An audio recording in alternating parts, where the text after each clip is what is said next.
नमस्कार। ऑनलाइन कक्षाओं की श्रृंखला में आपका स्वागत है। आज हम प्लेटो के न्याय सिद्धांत पर चर्चा करेंगे। प्लेटो का न्याय सिद्धांत उसके समस्त राजनीतिक चिंतन का सबसे आधारभूत तत्व है। प्लेटो एक ऐसे न्याययुक्त आदर्श राज्य की स्थापना करना चाहता था जो तत्कालीन यूनानी नगर राज्यों में व्याप्त समस्याओं और शासकों की अयोग्यता से मुक्त हो, जहां दार्शनिक राजा का शासन हो। इसी कारण उसने अपनी पुस्तक रिपब्लिक में आदर्श राज्य का वैकल्पिक विचार दिया और ये आदर्श राज्य न्याय के सिद्धांत की नींव पर आधारित था। यही कारण है कि प्लेटो की पुस्तक रिपब्लिक का दूसरा शीर्षक न्याय से संबंधित यानी कंसर्निंग जस्टिस था।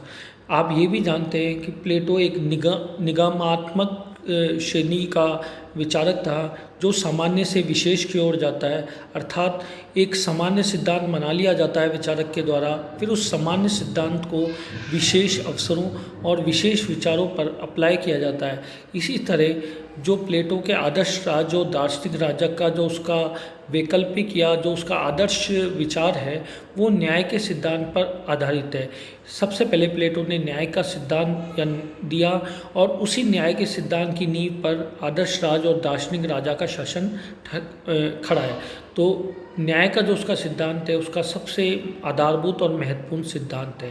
प्लेटो के न्याय सिद्धांत पर चर्चा करने से पहले हमें ये भी जान लेना चाहिए कि वैसे तो न्याय एक बहुत ही लोकप्रिय विचार है, न केवल राजनीतिक, आर्थिक, सांस्कृतिक या सामाजिक संदर्भ में, वरन हमारे जो हमारे दिन प्रतिदिन के जीवन है उसमें भी हम न्याय के विचार या न्याय के शब्द की गाये बाये चर्चा करते ही रहते हैं। एक शब्द में कहें या एक पंक्ति में कहें तो न्याय वो मापदंड है जिसके आधार पर सभ्य समाज में उचित या अनुचित का निर्णय किया जाता है। अर्थात न्याय के द्वारा हम ये निर्णय करते हैं कि क्या चीज़ उचित है, क्या चीज़ अनुचित है। तो न्याय से तो आप और मैं सभी परिचित है, लेकिन जो प्लेटो का न्याय सिद्धांत है वो जो न्याय की सामान्य परिभाषा है उससे थोड़ा अलग है और इसके बारे में आपको ध्यानपूर्वक चिंतन मनन करना पड़ेगा और ध्यानपूर्वक सुनना पड़ेगा। तो आइए प्लेटो के न्याय सिद्धांत पर चर्चा करते हैं। प्लेटो ने, जैसा मैंने आपको पहले भी कहा है कि प्लेटो की जो शैली है वो संवाद या डायलेक्ट शैली है। प्लेटो ने अपनी पुस्तक में कि कोई सामान्य विषय पर चर्चा प्रारंभ करता है, कोई प्रश्न उपस्थित करता है और अलग अलग पात्रों के माध्यम से उस पर विचार व्यक्त करता है, जो वो पात्र उस समय के समकालीन सोफिस्ट या अन्य विचारों का प्रतिनिधित्व करते हैं। उसके बाद प्लेटो का पात्र जो उसकी पुस्तक में जो प्लेटो के विचारों को प्रतिनिधित्व करता है या प्लेटो के विचारों को व्यक्त करता है, उस पात्र का नाम सुकरात होता है। वो सुकरात के माध्यम से प्लेटो उन समकालीन या परंपरागत विचारों का खंडन करता है और अपना विचार देता है। अर्थात ये ज्ञान की प्राप्ति के या ज्ञान के अन्वेषण की एक संवाद शैली है जिसमें आप विचारों के आदान प्रदान के माध्यम से, विचारों के टकराव के माध्यम से आप सत्य का अन्वेषण करते हैं। तो हमें दो बात याद रखनी है। एक तो प्लेटो का जो न्याय का सिद्धांत है वो उसके समस्त सिद्धांतों की नींव है। दूसरी बात, प्लेटो का जो शैली है वो संवाद की शैली है। और तीसरी, प्लेटो का जो न्याय का सिद्धांत है वो वर्तमान न्याय के विचार से कुछ भिन्न है। तो प्लेटो के न्याय का सिद्धांत पे हम चर्चा करते हैं। प्लेटो ने अपने न्याय सिद्धांत देने से पूर्व जो न्याय के तत्कालीन या समकालीन सिद्धांत थे उनका खंडन किया। उस समय तत्कालीन जो यूनानी नगर राज्य थे उस समय 3 प्रमुख न्याय के विचार थे, जिसमें पहला था न्याय का परंपरागत सिद्धांत, दूसरा था न्याय का क्रांतिकारी सिद्धांत और तीसरा था न्याय का कार्यकारण सिद्धांत। तो सबसे पहले प्लेटो ने न्याय के परंपरागत सिद्धांत की बात की। न्याय के परंपरागत सिद्धांत का प्रतिनिधित्व सीफल्स और पॉलीमोकस करते थे। दोनों पिता पुत्र थे। सीफल्स के अनुसार न्याय होता है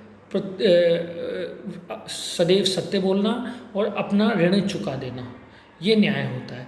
तो उसका पुत्र पॉलीमोकस कहता है कि न्याय का अर्थ है प्रत्येक व्यक्ति से उचित व्यवहार करना, जो शत्रु है उसके साथ शत्रुता या घृणित व्यवहार करना और जो मित्र है उससे अच्छा व्यवहार करना, ये न्याय है।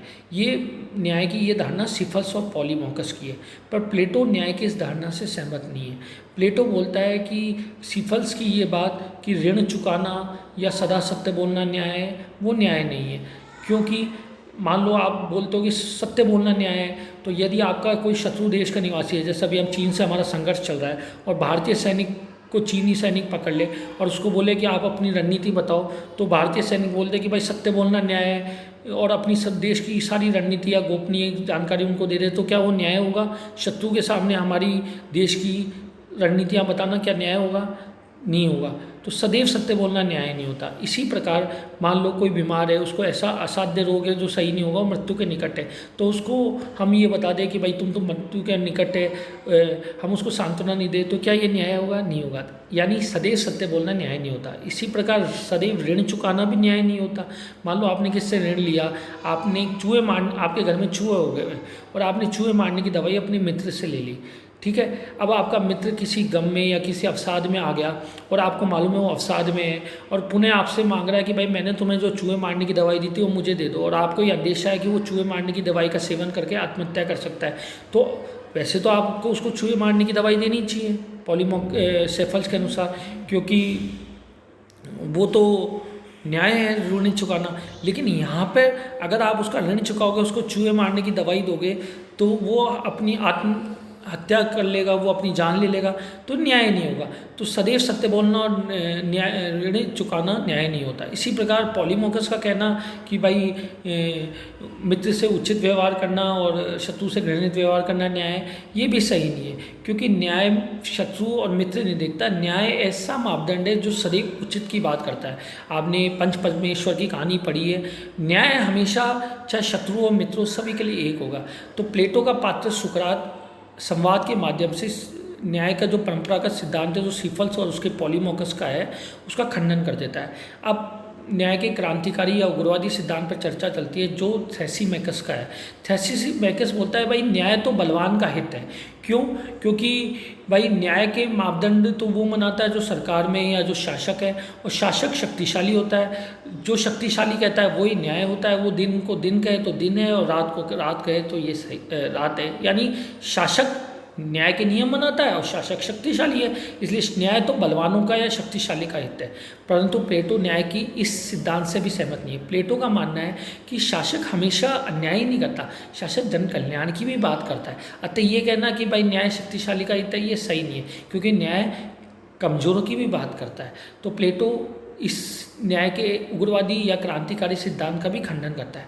फिर न्याय के यथार्थवादी या कार्यकरण सिद्धांत की चर्चा होती है, जो सिद्धांत ग्लाकाउन का सिद्धांत है, जो मानता है कि भाई न्याय भय का शिशु है और निर्बलों की आवश्यकता है। क्योंकि जो शक्तिशाली है वो न्याय या पुलिस के पास नहीं जाता। हम समाज में भी देखते हैं, दो व्यक्ति की लड़ाई हो जाती है, जो शक्तिशाली है वो जीत में रहता है, तो वो न्याय पुलिस के पास क्यों जाएगा? जो पिटता है या जिसको हानि होती है वो पुलिस के पास जाता है। तो ग्लाकान बोल रहा है भाई न्याय तो निर्बलों की आवश्यकता है। न्याय नहीं होगा, अदालत नहीं होगी, पुलिस नहीं होगी, या न्याय को लागू करने वाली संस्थाएं नहीं होगी, तो निर्बलों की रक्षा नहीं हो पाएगी। इसलिए न्याय तो भय का शिशु या निर्बलों की आवश्यकता है। पर जो प्लेटो है वो इसको भी उचित नहीं मानता। उसका मानना है कि न्याय शक्तिशाली और निर्बलों दोनों की आवश्यकता है। शक्ति हमेशा सापेक्ष होती है, निरपेक्ष नहीं। कोई शक्तिशाली व्यक्ति हो सकता है उससे भी अधिक शक्तिशाली हो, तो हो सकता है कभी उसको भी न्याय की जरूरत पड़ जाए। अतः न्याय निर्बलों, दुर्बलों, शक्तिशाली सबकी आवश्यकता है। तो ये जो न्याय के तीनों सिद्धांत है, इसका खंडन प्लेटो करता है। ये जो तीनों न्याय के सिद्धांत हैं, न्याय को भारी वस्तु मानते हैं, जबकि न्याय प्लेटो के अनुसार भारी वस्तु नहीं, ये मनुष्य की आत्मा से संबंधित तत्व है। अब इस न्याय के इन सिद्धांतों का, समकालीन सिद्धांतों का खंडन करने के बाद प्लेटो ने न्याय का अपना विचार दिया। प्लेटो का मानना है कि न्याय मनुष्य की आत्मा का गुण है। प्लेटो बोलता है कि भाई हर मनुष्य की आत्मा में 3 गुण पाए जाते हैं। हर मनुष्य की आत्मा में बुद्धि या विवेक होता है, हर मनुष्य की आत्मा में साहस या शौर्य होता है, और हर मनुष्य की आत्मा में तृष्णा या लालसा होती है। हर मनुष्य की आत्मा में होता है। हर मनुष्य में साहस भी होता है, हर मनुष्य में शौर्य भी होता है, और हर मनुष्य में लालसा या तृष्णा भी होती है। तीनों गुण होते हैं। जब मनुष्य की आत्मा में ये तीनों गुण सही अनुपात में पाए जाते हैं तो न्याय होता है। ये न्याय का ये प्रकार व्यक्तिगत न्याय है। व्यक्तिगत न्याय के साथ साथ प्लेटो एक सामाजिक न्याय की भी बात करता है। प्लेटो बोलता है कि राज्य मनुष्य का वृहत रूप है। राज्य का निर्माण पत्थरों से या बलूत की चट्टानों से या वृक्षों से नहीं होता, बल्कि राज्य का निर्माण उसमें रहने वाले व्यक्तियों से होता है। उसका मानना है कि जो मनुष्य की आत्मा में जो गुण पाए जाते हैं, ये तीनों गुण मनुष्य हर व्यक्ति की आत्मा में, पर इन तीनों गुण में से एक गुण हर व्यक्ति में ज़्यादा होता है। कोई व्यक्ति में साहस का गुण ज़्यादा होता है, कोई व्यक्ति में विवेक ज़्यादा होता है, और कोई व्यक्ति में लालसा या तृष्णा ज़्यादा होता है। तो मनुष्य की आत्मा में जो गुण पाए जाते हैं, तीन तत्व, उन तीन तत्वों से ही राज्य के तीन वर्गों का निर्माण होता है। अर्थात मनुष्य की आत्मा से ही राज्य में रहने वाले तीन वर्गों का निर्माण होता है। ऐसे मनुष्य, प्लेटो बोलता है कि ऐसे मनुष्य जो विवेकशील ज़्यादा है, जिनमें बुद्धि का तत्व है, उन्हें शासन का कार्य करना चाहिए, क्योंकि शासन एक सर्वश्रेष्ठ कला है, और ये कला वो उन्हीं लोगों को आती है जिनमें सर्वश्रेष्ठ गुण है। और सर्वश्रेष्ठ गुण कौन सा है? बुद्धि या विवेक। तो जिनमें बुद्धि और विवेक है, उन्हें तो करना चाहिए शासन का काम। यानी ऐसे मनुष्य जिनकी आत्मा में बुद्धि या विवेक गुणों की प्रधानता है, वो शासन कार्य करें, तो वो शासक वर्ग का निर्माण करते हैं। दूसरा वर्ग होता है सैनिक वर्ग या सह संरक्षक वर्ग। प्लेटो का मानना है कि ऐसे मनुष्य जिनमें शक्ति या साहस या शौर्य का गुण है वो ज़्यादा है, वो लोग बेहतर सैनिक हो सकते हैं, वो देश की रक्षा का काम बेहतर ढंग से कर सकते हैं। अतः ऐसे लोगों को सैनिक वर्ग का कार्य करना चाहिए। तीसरा गुण तृष्णा है या लालसा है। प्लेटो का मानना है कि ऐसे मनुष्य जिनमें तृष्णा या लालसा अधिक होती है, वो उत्पादक वर्ग का कार्य अच्छी तरह कर सकते हैं। उत्पादक वर्ग क्या होता है? ऐसा वर्ग जो कृषि, शिल्प, पशुपालन या व्यापार का काम करता है, यानी कोई ना कोई उत्पादक कार्य करता है। तो प्लेटो का मानना है कि भाई व्यापार कोई कर रहा है, या पशुपालन कर रहा है, या कृषि कर रहा है, या शिल्प का कार्य कर रहा है, ये ऐसा व्यक्ति कर सकता है जिसमें तृष्णा हो, थोड़ा लालच होगा, जब भी तो मेहनत करेगा आदमी। भाई कोई दुकानदार है, वो नए नए सिद्धा लाएगा कि भाई किस तरह मैं अपने व्यापार को बढ़ाऊँ, या कृषक मेहनत ज़्यादा करे, या शिल्पकार अच्छी शिल्प करे, ज़्यादा अपने व्यापार या काम को बढ़ावा दे। ये कब करेगा? जब उसमें तृष्णाएँ होगी।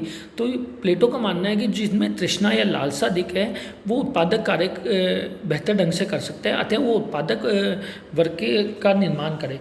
तो इस तरह जो प्लेटो की न्याय की थ्योरी है, वो दो तरह के न्याय की बात करता है। प्लेटो बात करता है, एक तो व्यक्तिगत न्याय, दूसरा सामाजिक या राष्ट्र से संबंधित है। व्यक्तिगत न्याय तो जब होगा जब मनुष्य की आत्मा में विवेक, साहस और लालसा, ये जो तीन गुण है आधारभूत हर मनुष्य में होते हैं, वो मनुष्य की आत्मा में सही अनुपात में है, तो मनुष्य व्यक्तिगत न्याय हो जाएगा, मनुष्य न्यायप्रिय होगा। परंतु सामाजिक और राज्य की राज्य से संबंधित न्याय की स्थापना जब होगी, जब हर मनुष्य वो कार्य करेगा जो उसकी आत्मा के गुणों पर आधारित हो। अर्थात जो लोग साहसी है वो सैनिक वर्ग का कार्य करे, जो लोग विवेकशील या ज्ञानवान है या जिनमें नॉलेज है वो शासन का काम करें, और जिनमें एपेटाइट, लालसा या तृष्णा है वो उत्पादक वर्ग का कार्य करे। तो जब ये तीनों समाज में हर मनुष्य वो कार्य करता है जो उसकी आत्मा के गुणों के अनुरूप है, तो समाज में या राज्य के न्याय की स्थापना होती है। तो दो तरह के न्याय की बात करता है प्लेटो, व्यक्तिगत और सामाजिक न्याय। ठीक है, तो ये प्लेटो का न्याय है। तो प्लेटो के न्याय की जो विशेषता है, वो प्रमुख विशेषता है कि प्लेटो का जो न्याय का सिद्धांत है वो उसकी आत्मा के गुणों पर आधारित है। प्लेटो का न्याय का सिद्धांत श्रम विभाजन, हस्तक्षेप और कार्य विशेषीकरण पर आधारित है। प्लेटो का मानना है कि प्रत्येक मनुष्य को केवल वही कार्य करना चाहिए जो उसकी आत्मा की प्रवृत्ति के अनुरूप है, यानी जो उसके आत्मा में जो उसके गुणों ज़्यादा प्रधान गुण हैं, जिन गुणों की प्रधानता है उनके अनुरूप है, उसको वही कार्य करना चाहिए। उसका मत है कि भाई अगर मनुष्य में विवेक ज़्यादा है तो शासक वर्ग, अगर शौर्य ज़्यादा है तो सैनिक वर्ग, और लालसा ज़्यादा है तो उत्पादक वर्ग का कार्य करना चाहिए।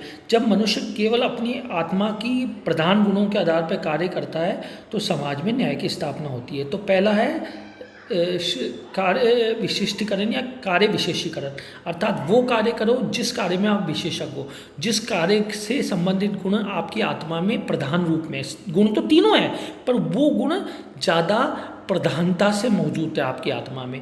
तो पहला इसकी न्याय की विशेषता होगी कार्य विशेषीकरण, यानी वो कार्य जिसमें आपको विशेषता मिली है वो कार्य आप करो समाज में, उस वर्ग की भूमिका निभाओ। समाज में 3 वर्ग हों, शासक वर्ग, सैनिक वर्ग और उपभोक्ता वर्ग, और ये वर्गों का निर्धारण उनकी आत्मा के गुणों की प्रधानता के आधार पे हो। तो ये पहला इसके न्याय की विशेषता है कार्य विशेषीकरण। दूसरा है श्रम विभाजन, यानी श्रम का विभाजन कर लो। जो आपके गुण है उसके आधार पे, मतलब एक ही व्यक्ति सारे कार्य नहीं करे। ऐसा नहीं कि एक व्यक्ति शासन का भी कार्य करे, एक व्यक्ति सैनिक वर्ग का भी कार्य करे और एक ही व्यक्ति व्यापार, उद्योग धंधे या उत्पादक वर्ग का कार्य करे। नहीं, आप अपनी आत्मा के गुण के आधार पर समाज में श्रम विभाजन हो, कार्य विशेषीकरण हो, श्रम विभाजन हो। और तीसरा है हस्तक्षेप, यानी प्रत्येक वर्ग अपनी आत्मा के गुण की प्रधानता के आधार पर अपना कार्य करे और दूसरे कार्य में हस्तक्षेप नहीं करे। अर्थात जो सैनिक वर्ग का आदमी है वो उत्पादक वर्ग के कार्य में दखल न दे, उत्पादक और सैनिक वर्ग के लोग शासक वर्ग के कार्य में दखल नहीं दे, कोई वर्ग दूसरे वर्ग के कार्य में दखल नहीं दे, केवल अपने गुण, विशेष गुण के अनुरूप एक कार्य करे और दूसरों के कार्य में हस्तक्षेप नहीं करे। तो प्लेटो का जो न्याय का सिद्धांत है उसकी 3 आधारभूत विशेषता है: श्रम विभाजन, कार्य विशेषीकरण और हस्तक्षेप। ठीक है, अब ये जो न्याय का सिद्धांत है, इस न्याय का जो ये सिद्धांत है, इसी के आधार पर प्लेटो का जो आदर्श राज्य है और जो दार्शनिक राजा का शासन है, जो उसने वैकल्पिक व्यवस्था दी है तत्कालीन यूनानी नगर राज्यों से परेशान होकर, दुखी होकर या असंतुष्ट होकर, वो न्याय के सिद्धांत पर आधारित है। और इस न्याय को जो स्थापित करने या बनाए रखने की जिम्मेदारी है, ये दार्शनिक राजा को प्लेटो ने सौंपी है। तो प्लेटो का जो न्याय का सिद्धांत है, आपको मैंने इसकी 3 विशेषता बता दी। मैंने आपको ये भी बता दिया कि न्याय के विचार देने से पहले उसने समकालीन न्याय के जो 3 सिद्धांत हैं, परंपरागत, क्रांतिकारी और कार्यकरण, इनका खंडन किया। मैंने आपको ये भी बता दिया कि भाई प्लेटो सामान्य से विशेष की तरफ बढ़ता है, यानी सामान्य सिद्धांत देता है फिर विशेष स्थिति पर अप्लाई करता है। तो पहले उसने न्याय का सिद्धांत दिया और न्याय के आधार पर आदर्श राज और दार्शनिक राजा का सिद्धांत दिया ताकि यूनानी नगर राज्य अपने दोषों से मुक्त हो जाए। ठीक है, मैंने ये भी बोला कि न्याय की इस अन्वेषण, न्याय के इस विचार तक पहुंचने के लिए या सत्य के अन्वेषण के लिए प्लेटो ने संवाद शैली का प्रयोग किया। तो आपको न्याय का सिद्धांत समझ में आ गया होगा। अब प्लेटो के न्याय सिद्धांत की कुछ आलोचनाएं भी। आलोचना क्या है कि एक तो न्याय का जो आधुनिक विचार है, जिस संदर्भ में आज हम न्याय का विचार का अध्ययन या अनुसंधान करते हैं, वो प्लेटो की धारणा के अनुरूप नहीं है।